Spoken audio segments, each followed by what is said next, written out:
UP और उत्तराखंड की खबरों के लिए एबीपी गंगा को सब्सक्राइब करें और बेल आइकन दबाएं। एक और बड़ी खबर आपको इस वक्त देते हैं। चारधाम पर जाने वाले श्रद्धालुओं के लिए खुशखबरी है। एक अच्छी खबर मिल रही है उन श्रद्धालुओं के लिए जो चारधाम जाना चाहते हैं। अब चारधाम जाने वाले श्रद्धालुओं की संख्या में थोड़ा सा इजाफा किया गया है। यात्रा करने वाले लोगों की उन श्रद्धालुओं की संख्या बढ़ा दी गई है। पहले एक सीमा, एक लिमिट थी, वो लिमिट बढ़ाकर 3000 कर दी गई। 2000 से बढ़ाकर इसको 3000 कर दिया गया। यानी कि बद्रीनाथ धाम या केदारनाथ धाम जाना चाहते हैं तो 3000 श्रद्धालु एक दिन में दर्शन कर सकेंगे। और इसके पीछे की वजह है लोगों की संख्या को देखते हुए, और क्योंकि लोग दूर दूर से आते हैं, दूसरे राज्यों से आ रहे हैं, ऐसे में मायूसी उनका हाथ ना लगे, वो दर्शन कर पाए बाबा केदार के, बाबा बद्री विशाल के, इसलिए ये निर्णय। रवि हमारे संवाददाता इस खबर पर भी ज्यादा जानकारियां देंगे। रवि, बद्रीनाथ, केदारनाथ, गंगोत्री, यमुनोत्री जो लिमिट थी उसको बढ़ाया गया, किस किस जगह पर कितनी लिमिट की गई है और क्या क्या ढील, क्या क्या छूट दी गई है? जी देखिए राजीव, केदारनाथ और बद्रीनाथ में अब 3-3 हज़ार श्रद्धालु एक दिन में दर्शन कर सकेंगे। इतने पास जो देवस्थानम बोर्ड है वो उनको देगा। और इसके साथ ही गंगोत्री यमुनोत्री में 900 और 700 की संख्या श्रद्धालुओं की रखी गई है। पहले ये संख्या बहुत सीमित थी, कम थी, वो इस वजह से भी क्योंकि पूरे प्रदेश में 2000 लोगों की ही एंट्री थी। लेकिन अब इन सब चीज़ों, इन सब पाबंदियों को हटा दिया गया है। और अब जिस तरीके से इस बार चारधाम यात्रा पूरी तरीके से प्रभावित रही है, तो उसी को देखते हुए अब क्योंकि मानसून सीजन भी अब अलविदा कह चुका है और ऐसे में अब सड़कों का काम भी दुरुस्त किया जा रहा है, तो इसी को देखते हुए अब लगातार जो संख्या बढ़ सके और जो श्रद्धालु हैं, जो लोग हैं पूरे देश से, अनेक राज्यों से जो उत्तराखंड आना चाहते हैं, तो उनको ये छूट दी गई है। इसी वजह से संख्या बढ़ाई गई है और कुछ दिनों से इस संख्या में इजाफा भी हुआ है। अब काफ़ी लोग जो है चारों धामों के दर्शन करने के लिए पहुंच रहे हैं।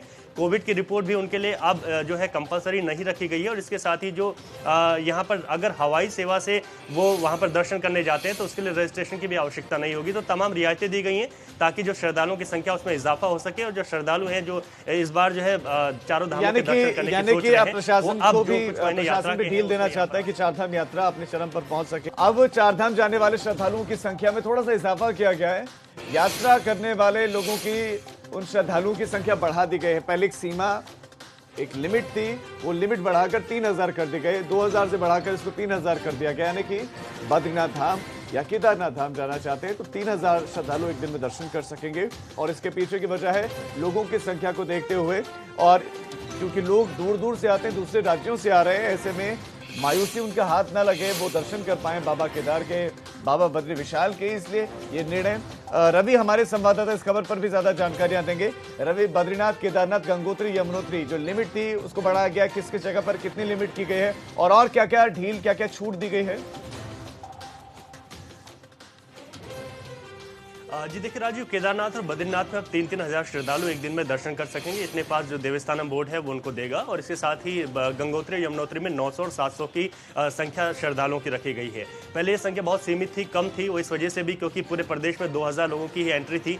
लेकिन अब इन सब चीज़ों, इन सब पाबंदियों को हटा दिया गया है। और अब जिस तरीके से इस बार चारधाम यात्रा पूरी तरीके से प्रभावित रही है, तो उसी को देखते हुए अब क्योंकि मानसून सीजन भी अब अलविदा कह चुका है और ऐसे में अब सड़कों का काम भी दुरुस्त किया जा रहा है, तो इसी को देखते हुए अब लगातार जो संख्या बढ़ सके और जो श्रद्धालु हैं, जो लोग हैं पूरे देश से, अनेक राज्यों से जो उत्तराखंड आना चाहते हैं, तो उनको ये छूट दी गई है। इसी वजह से संख्या बढ़ाई गई है और कुछ दिनों से इस संख्या में इजाफा भी हुआ है। अब काफ़ी लोग जो है चारों धामों के दर्शन करने के लिए पहुंच रहे हैं।